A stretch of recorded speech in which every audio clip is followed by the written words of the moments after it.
Polémique encore, avec cette mesure qui est prévue dans le prochain projet de loi de finances, la réduction de l'avantage fiscal sur les aides à domicile des personnes âgées. Bonjour Nicolas Barré. Bonjour Mathieu. C'est votre éclairage éco ce matin. Embarras dans la majorité et cafouillage au sommet.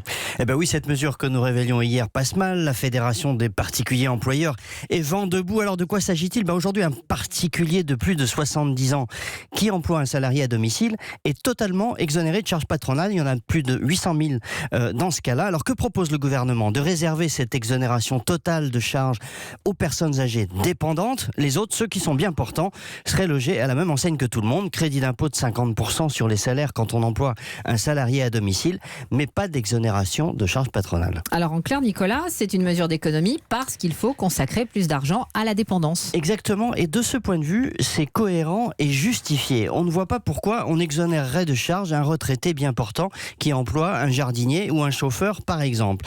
Il vaut mieux mettre le paquet en revanche sur les aides aux personnes dépendantes qui, elles, sont très en dessous des besoins en France.